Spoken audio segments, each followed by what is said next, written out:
지금 평안하십니까? 우리가 그리스도인으로서 이게 참된 평안을 이게 날마다 누리는 이런 사람들이 돼야 됩니다.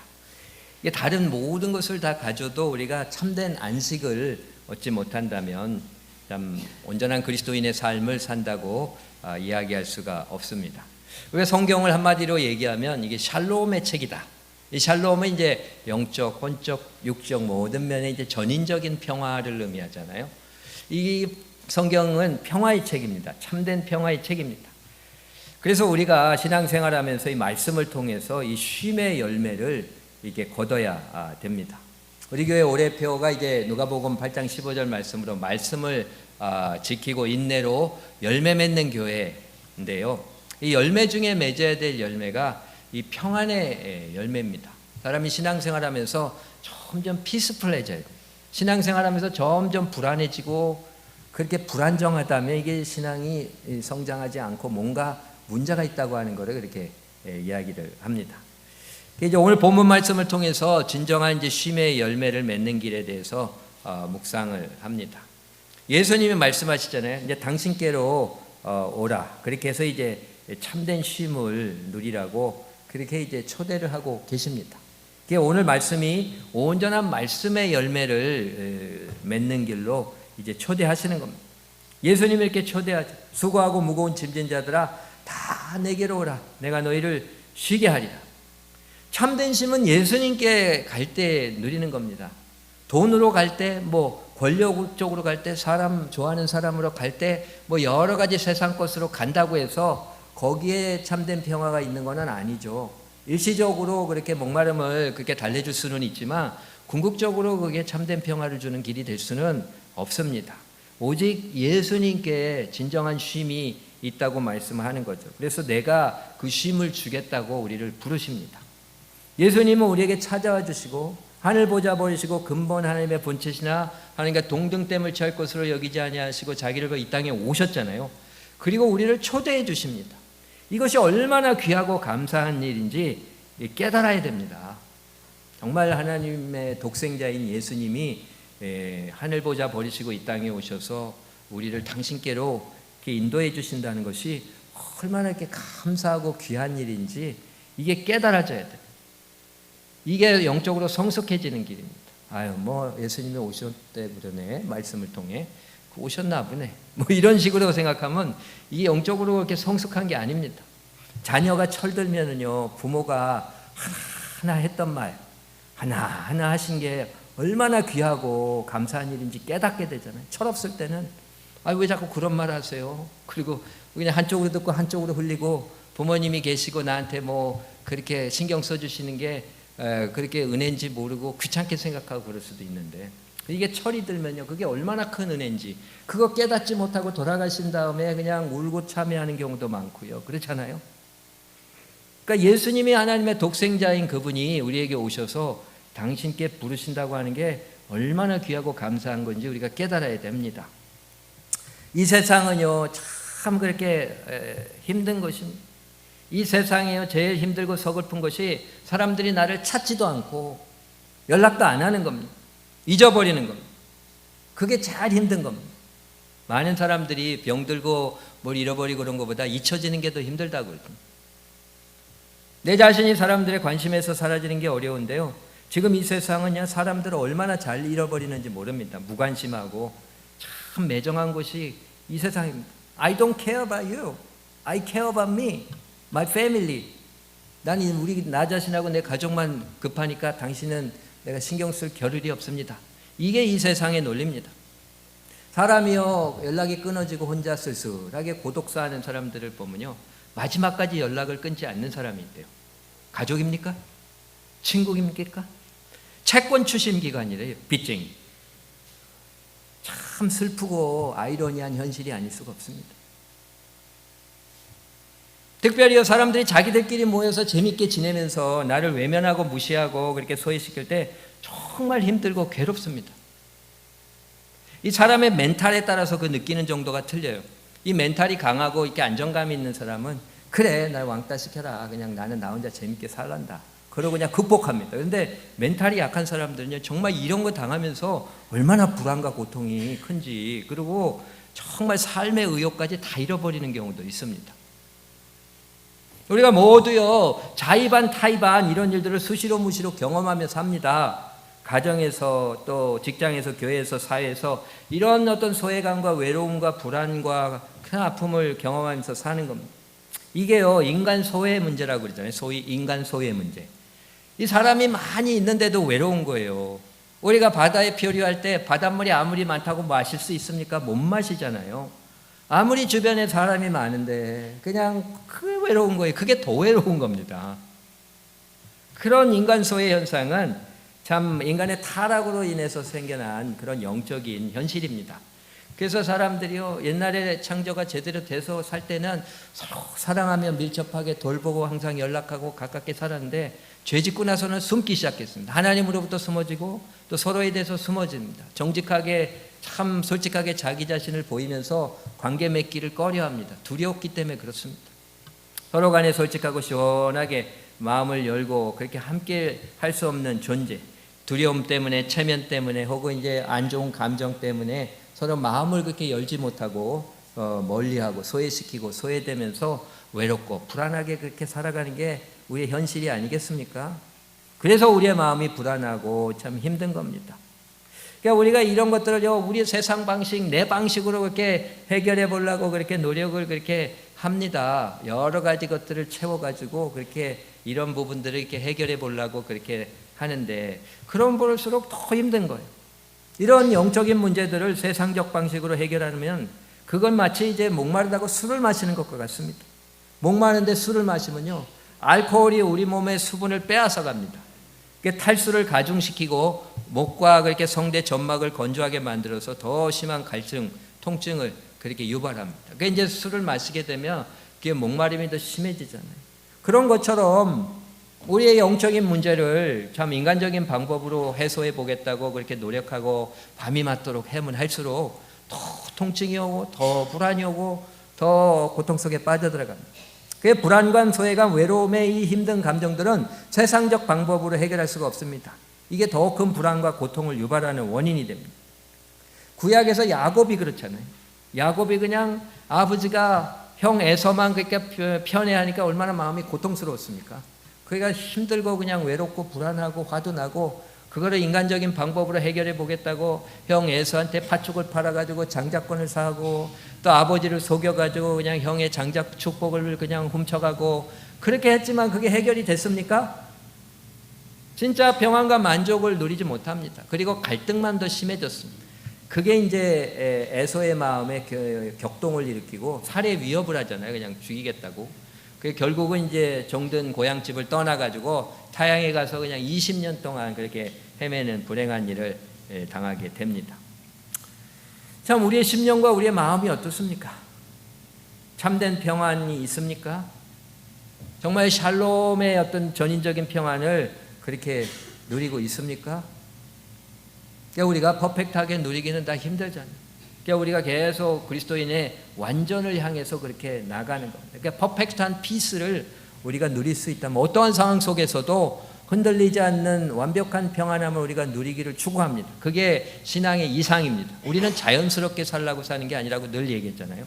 우리는 죄를 지어서 타락한 다음에 자연스러운 존재는 무지력하고 불안하고 흔들리고 그렇게 깨집니다.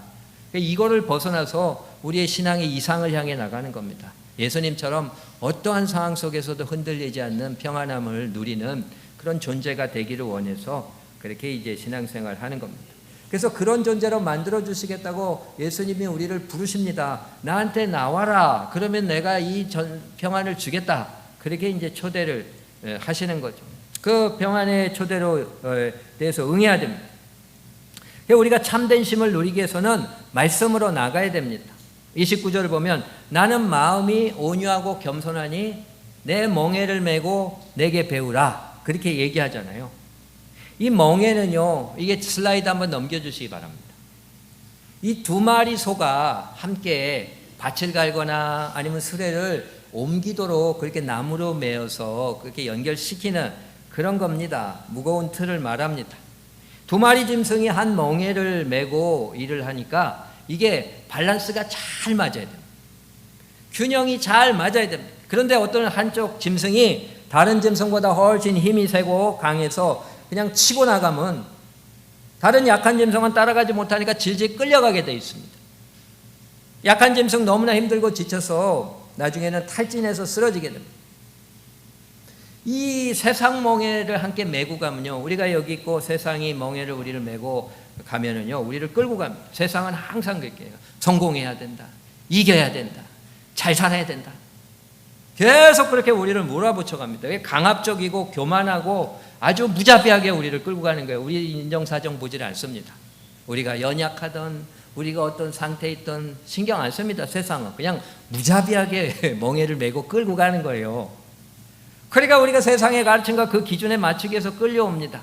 낙오자가 되지 않기 위해서, 실패자가 되지 않기 위해서, 적어도 평균은 해보겠다고 그냥 그렇게 달려오는데, 참 그렇게 살아왔기에 우리가 지치고 피곤한 겁니다. 그런데 예수님이 생수와 같은 말씀을 주잖아요. 나는 마음이 온유하고 겸손하니 너희는 내 멍에를 메고 내게 배우라. 아멘. 세상 멍에에 거기에 쫓아가지 말고 세상 가르침, 세상 기준에 목매여 가지고 내 삶은 이래야 돼, 우리 자녀들은 이래야 돼, 여기는 이래야 돼, 여기는 저래야 돼, 그냥 그거를 그냥 내려놓지 못하고 맨날 그렇게 세상과 인간적인 기준에 묶여가지고 그냥 얼마나 피곤하게 산. 얼굴에는 웃음이 띄는데 속 안은 다 그냥 무너졌어요. 속은 새카맣게 탔는데. 왜냐하면 세상 기준 쫓아가려고 그러다 보니까 겉으로는 막 미소 짓고 다 괜찮은 것 같고 자랑하고 그러는데 이 속은 다 타들어갔어. 그런 게 인간의 세상 멍에 지고 가는 모습입니다. 그러나 이제 예수님의 멍에를 그렇게 함께 메고 가면, 예수님한테 탁 맡기면 예수님이 겸손하고 온유하게 잘 그렇게 져주고 가시는 거예요. 사실 짐승 두 마리가 함께 메게 되는 이 멍에는요, 우리의 영적 현실을 보여주고 있는 거예요. 우리가 세상에 속했는지 아니면 예수님께 속했는지 보여주는 겁니다. 이 두 마리의 소 중에 한 마리는 납니다. 다른 소는요, 세상일 수 있고, 내가 세상적인 사람이면 그 세상 소가 끌고 가는 거예요. 그 다른 소가 예수님이면 예수님이 나를 위해서 정말 온유하고 겸손하게 그렇게 멍에를 지고 가주시니까 내가 평안을 누리는, 이게 영적인 현실입니다. 내가 아무리 부인해도 숨길 수가 없는 겁니다. 예수님보다 앞세우는 그게 우리의 멍에를 맨 동역자가 되는 겁니다. 세상이 우리가 멍에를 함께 맨 짐승이 되면 그냥 무자비한 독재자고 억압이고 고통이고 무거운 짐이 됩니다. 그 예수님이 다른 쪽에 계시면 그냥 부드럽게 인도하시고 그 가운데 그냥 예수님이 다 져주시니까 그냥 나는 편하게 가는, 사진 한 장 넘겨주시기 바랍니다. 제가 군대에 있을 때 목봉 훈련을 했는데 여러 명의 사람들이 같이 이렇게 목봉을 그렇게 올리는 겁니다. 올렸다가 내렸다가 올렸다가 내렸다가 무지하게 힘들어요. 저거 몇 번 하면은 그냥 실신할 것 같아요. 굉장히 힘듭니다. 미국 해병대도 저런가 하고 우리나라 훈련소도 하고 남자분들은 다 해보셨을 겁니다. 근데요, 제가 참 좋은 게 올렸을 때입니다. 올렸을 때 굉장히 힘들거든요. 근데 저는 안 닿아요, 팔이. 저기 보면 이렇게 제가 빨간 줄로 이렇게 놨잖아요. 한 친구가 손이 작은데 그냥 이렇게만 걸쳐놓고 얼굴은 되게 힘든 척 하잖아요. 근데 하나도 안 힘들어요, 저 친구는. 다른 키 큰 친구들이 그냥 다 받쳐주는 거예요. 제가 키가 작아서 이익을 보면 몇 번 안 된 기회입니다. 그러니까요, 주님이 함께 하시면은요, 우리의 짐을 대신 져주십니다. 우리의 짐이 없어지는 게 아닙니다. 우리의 책임이 사라지는 게 아닙니다. 그대로 있습니다. 그러나 주님이 져주시니 내가 실수가 있는 겁니다. 이 원리를 깨닫고 이걸 누려야 됩니다. 예수님 믿는다고요, 경제적인 어려움이 바로 사라집니까? 예수님 믿는다고 가정에서 어려움이 순식간에 해결되는 게 아닙니다. 예수님 믿는다고 자녀의 삶이 놀랍게 변화되는 게 아닙니다. 관계의 깨어짐이 바로 치유되는 게 아닙니다. 내 기분을 상하게 하고 자존심을 망가뜨리는 사람이 바로 떠나버리는 게 아닙니다. 육신의 병마로부터 바로 노연하는 것도 아닙니다. 우리의 짐은 그대로 있지만 그러나 멍에를 함께 메어주시는 그 존재가 바뀌는 겁니다. 강압적이고 무자비하게 인도하는 세상이 아니라 온유하고 겸손하게 인도하시는 예수님이 함께 메어주십니다. 주님이 주시는 평안은요, 우리가 지고 있는 짐을 주님이 져주실 때 누리는 이게 선물입니다. 선물. 우리가 노력해서 받는 게 아닙니다. 노력하면 노력할수록 더 고단하죠. 왜냐하면 참된 평화는 신기루와 같은 거거든요. 무지개와 같은 거예요. 우리가 잡으려고 쫓아가면 쫓아갈수록 띵뛰기만 하니까 더 힘들지 잡지는 못하는 거예요. 그러나 예수님이 주실 때 우리가 선물로 받으면 그게 우리에게 임하게 되는 거예요. 우리는 주님의 말씀을 읽고 묵상하고 순종하면서 이 말씀을 통해서 세상이 아니라 예수님이 내 멍에를 메어 주시도록 그렇게 해야 됩니다. 멍에를 같이 매면 예수님이 인도하신 대로 따라가야 되겠죠. 내게 배우라. 예수님의 가르침의 인도함을 배우고 그대로 따라가야 됩니다. 근데 예수님이 주시는데도 그렇게 안 따라오면은 예수님의 멍에 져 주시는데 오히려 힘들 수밖에 없습니다. 잘 그렇게 이렇게 져 주셔서 평안하게 갈 수 있는데 아유 주님 못 받아요. 저는 이해 안 돼요. 못 믿겠어요. 그리고 그냥 자기 마음대로 그렇게 가게 되면 더 힘들어지는 겁니다. 우리는요 다 그렇습니다. 자꾸 편한 길만 가려고 그러잖아요. 어디하든지 편한 길.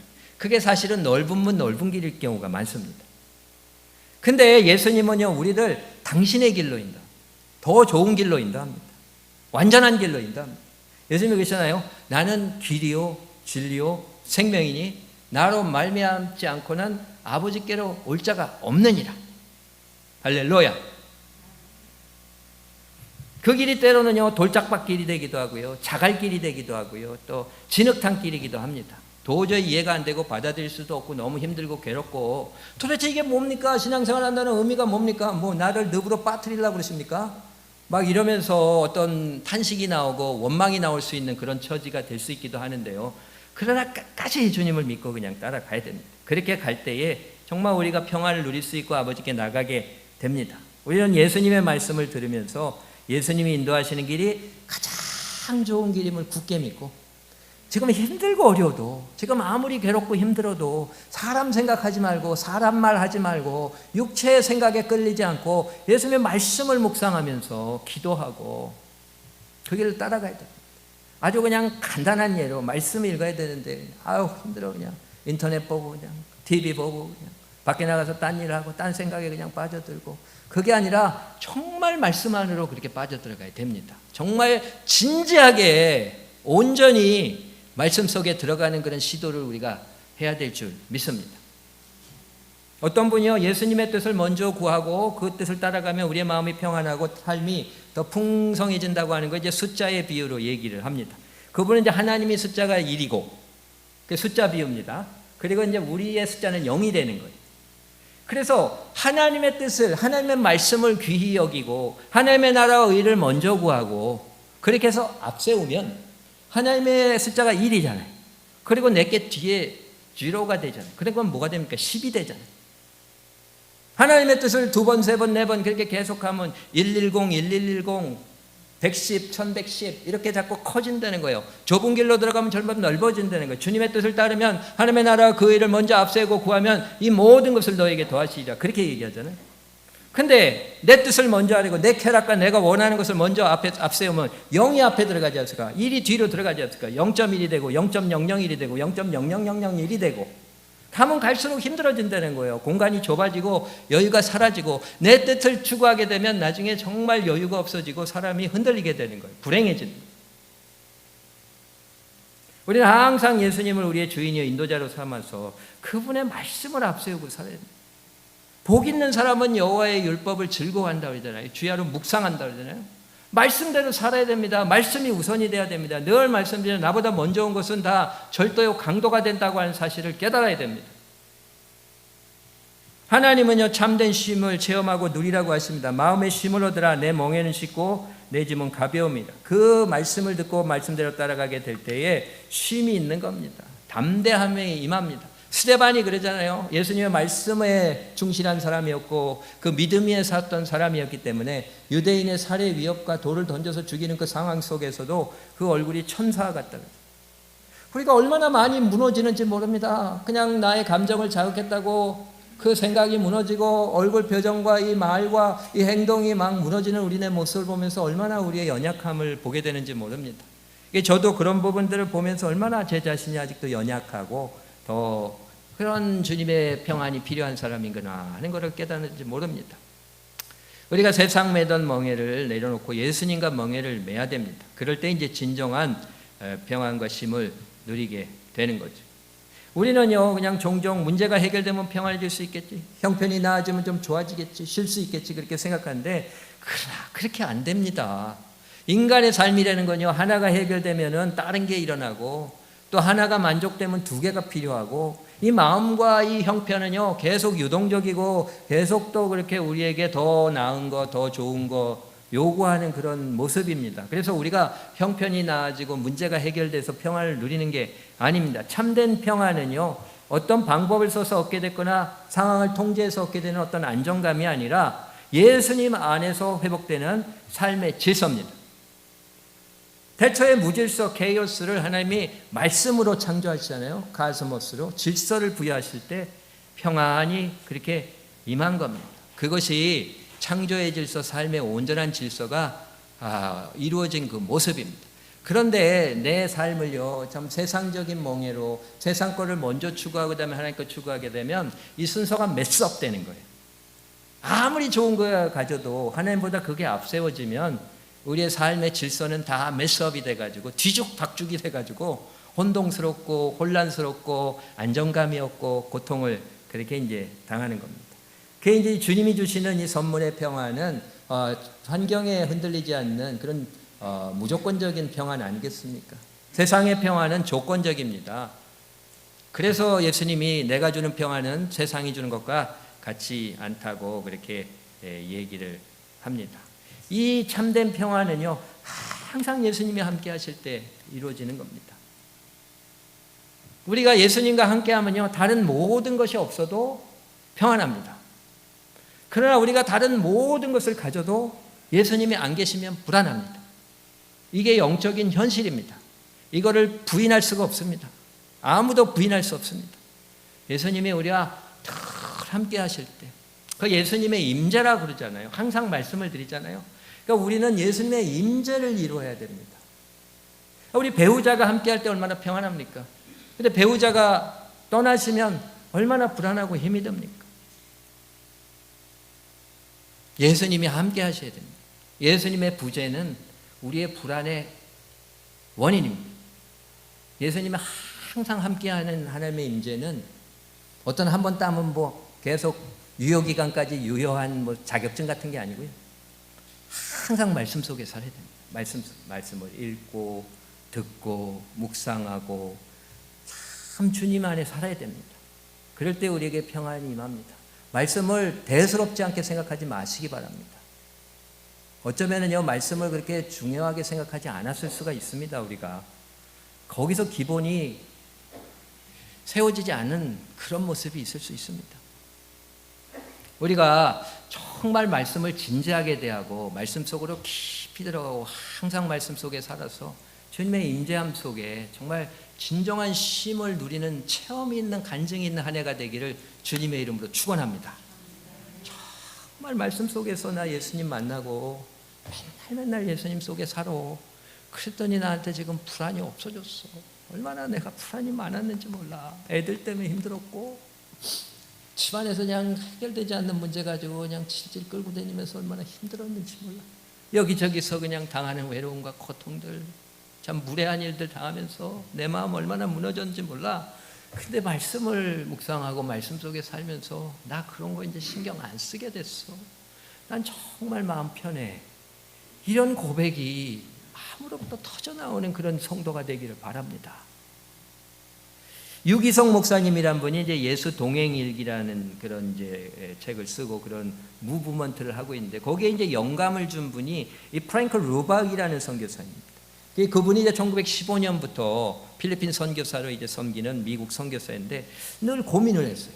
하나님이 살아계시다면, 정말 하나님이 살아계시다면 내가 왜 그분의 은혜를 이렇게 누리지 못하지?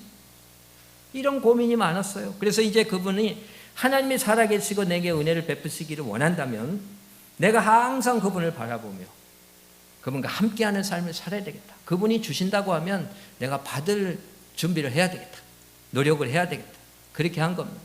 내가 은혜를 만들어내는 게 아니라 은혜를 받는 일에 힘써야 됩니다. 그래서 1930년 1월 1일부터 하나님을 날마다 바라보며 사는 삶을 그렇게 결단을 합니다. 그래서 항상 말씀을 묵상하고 기도하고, 그리고 특별히 이제 영적 일기를 쓰기 시작했습니다. 그거를 계속 기록을 하는 거예요. 1930년 1월 26일 날 일기에 그럽니다. 우리 교회에서는 언제나 주를 주는 날 사랑하사 언제나 새 생명 주시나니 영광의 기약이 이르도록 언제나 주만 바라봅니다. 그렇게 찬송가를 즐겨 불렀지만 그 내용대로 실천해 본 적이 없습니다. 그렇게 고백하는. 1930년 3월 1일 일기장에는 보이지 않는 손이 내 손을 붙들고 있으며 또 다른 한 손을 앞을 가리켜서 앞길로 인도합니다. 이 느낌이 날마다 커지고 있습니다. 주변 사람들이 나를 대하는 태도가 달라지고 있습니다. 전에는 도무지 극복할 수 없다고 생각했던 장애물들이 신기루처럼 사라지고 있습니다. 나를 의심하거나 무시하던 사람들이 나와 가까워지고 있습니다. 1930년 4월 18일 일기장에 이제 하나님과 조화되지 않은 것은 어느 것이든지 역겹게 느껴집니다. 오늘 오후에는 하나님께 사로잡히는 것이 나에게 엄청난 기쁨으로 다가왔습니다. 하나님이 무척 가깝고 다정스럽게 여겨져서 다른 것들을 통해 얻는 만족은 비할 바가 아니었습니다. 이런 경험을 이제 일주일에 서너 차례씩 하게 됩니다. 하나님과 1시간 동안 친밀한 교제를 하고 나면 내 영혼은 지금 막 내린 눈같이 맑아져 있음을 느낍니다. 어디를 가나 사람들이 아름답습니다. 1930년 5월 24일 일기장에 이제 나는 아무것도 염려하지 않게 되었고 잠도 설치지 않게 되었습니다. 잠도 잘 자게 됐습니다. 또 대부분의 시간을 즐거운 기분으로 지냅니다. 심지어 거울을 보면 내 눈과 얼굴에서 새로운 빛이 도는 것 같습니다. 모든 것이 순조롭게 돌아가고 있습니다. 이 프랭크 루박 선교사님은요, 6개월간 매일매일 말씀 묵상하고 기도하고 함께 일기를 쓰면서 정말 예수님을 온전히 집중적으로 바라보며 함께하는 시간을 갖는 가운데 하나님의 놀라운 임재를 그렇게 체험하면서 하나님은 더 이상 낯선 분이 아닙니다. 주님은 온전히 제 안에 계십니다. 나는 정말 기쁘고 행복하고 평안합니다. 이렇게 고백을 합니다.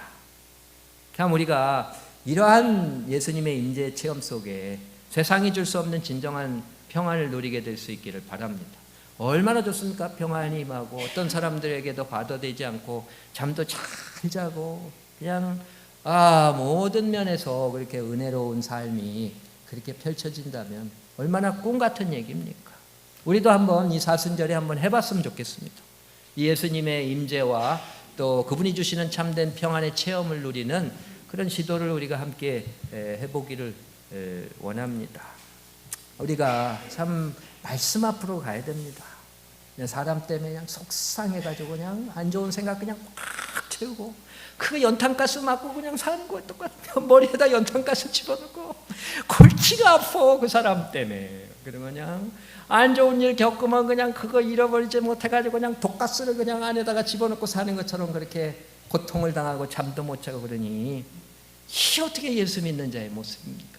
누가 이런 모습이 또 없겠습니까? 우리의 연약함과 부족함으로 인해서 이 모습으로 살아가면서 불안하고 잠도 못 자고 힘들고 고통스러운 우리의 모습도 많이 있는데요. 이 치유가 세상적인 게 아니라 말씀이신 예수님을 통해서 펼쳐진다고 하는 사실을 우리가 오늘 깨닫습니다. 우리가 정말 2026년부터 시작해서 우리의 삶에 말씀으로 나아갈 수 있게 되기를 바랍니다.